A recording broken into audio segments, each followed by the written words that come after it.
امام فرماتے ہیں جو شخص یاقوت کی انگوٹھی کو پہنے گا وہ کبھی محتاج نہیں ہوگا۔ فقر و فاقہ کو دور کرتا ہے۔ جو لوگ دل کے مریض ہیں، مثال کے طور پہ ہارٹ پیشنٹ ہیں، ان لوگوں کو چاہیے کہ وہ یاقوت کی انگوٹھی کو پہنیں۔ انشاءاللہ تعالی یا ان کا مرض بالکل ختم ہو جائے گا یا اس میں شفا مل جائے گی۔ حسد اور نظر بد سے وہ شخص محفوظ رہے گا جو کہ یاقوت کی انگوٹھی کو پہنتا ہے۔ اعوذ باللہ من الشیطان الرجیم، بسم اللہ الرحمن الرحیم۔ پتھروں کے اور نگینوں کے خواص پر بات کرتے ہوئے آج اس پتھر کی نمبر ہے وہ ہے یاقوت، جسے روبی بھی کہتے ہیں۔ انتہائی خوبصورت رنگت کا حامل یہ پتھر ہے، مختلف رنگوں میں بھی پایا جاتا ہے، جیسے اس کے رنگ سرخ، گلابی، زرد یا سفید۔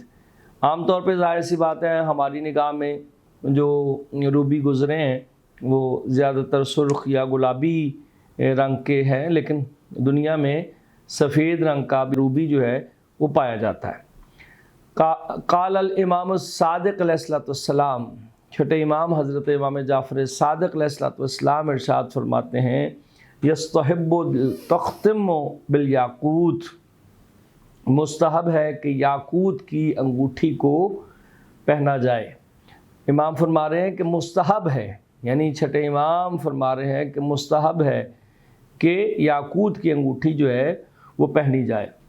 اور قرآن مجید میں بھی سورہ مبارکہ رحمان میں پروردگار عالم ارشاد فرما رہا ہے کَأَنَّهُنَّ الْيَاقُوتُ وَالْمَرْجَانُ، گویا وہ حوران جنت یاقوت اور مرجان کی طرح ہے۔ چھٹے امام حضرت امام جعفر صادق علیہ السلام مستدرک الوسائل میں ارشاد فرماتے ہیں، جو شخص یاقوت کی انگوٹھی پہنتا ہے وہ ہمیشہ خیر و برکت میں اور خوبصورتی دیکھتا ہے۔ خیر و برکت بھی ہوگی اور خوبصورتی بھی ہوگی اس شخص کے اندر جو کہ یاقوت کی انگوٹھی کو پہنتا ہے، اور کبھی محتاج نہیں ہوتا۔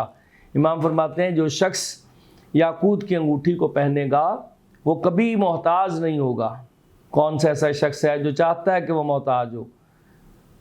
تو اس لیے بہتر یہ ہے کہ ہم امام کے فرامین کے اوپر عمل کرتے ہوئے یاقوت کی انگوٹھی کو پہنے۔ امام موسیٰ کاظم علیہ السلام ارشاد فرماتے ہیں جو یاقوت پہنے گا اسے دنیا اور آخرت میں نور حاصل ہوگا۔ یاقوت اگر کوئی پہنے تو وہ دنیا میں بھی نور ہوگا اسے، اور آخرت میں بھی وہ منور رہے گا۔ اس کے علاوہ فقر و فاقہ کو دور کرتا ہے، یہ دل کو سکون دیتا ہے۔ اور ایک چیز یاد رکھیے، جو لوگ دل کے مریض ہیں، مثال کے طور پہ ہارٹ پیشنٹ ہیں، ان لوگوں کو چاہیے کہ وہ یاقوت کی انگوٹھی کو پہنیں۔ انشاءاللہ تعالی یا ان کا مرض بالکل ختم ہو جائے گا یا اس میں شفا مل جائے گی، یعنی معاون ثابت ہوگا دل کے امراض میں یاقوت کی انگوٹھی کو پہننا۔ اور یاقوت پہننے والا جو ہے اس کے دل میں حب اہل بیت میں اضافہ ہوتا چلا جائے گا جو شخص یاقوت کی انگوٹھی کو پہنے گا۔ حسد اور نظر بد سے وہ شخص محفوظ رہے گا جو کہ یاقوت کی انگوٹھی کو پہنتا ہے۔ تو جو شخص چاہتا ہے کہ وہ اس کو لوگ حسد سے نہ دیکھیں یا وہ نظر بد سے محفوظ رہے، تو چاہیے کہ یاقوت کی انگوٹھی کو پہنا جائے۔ اور انسان کے جمال کو، انسان کے حسن کو یاقوت جو ہے وہ بڑھاتا ہے۔ یہ دو چار باتیں تھیں جو میں نے کہا آپ کو گوش گزار کر دی جائیں، تاکہ اگر کسی کے علم میں نہیں ہے تو اس کے علم میں آ جائے۔ وَمَا عَلَيْنَا إِلَّا الْبَلَاغُ الْمُبِينُ۔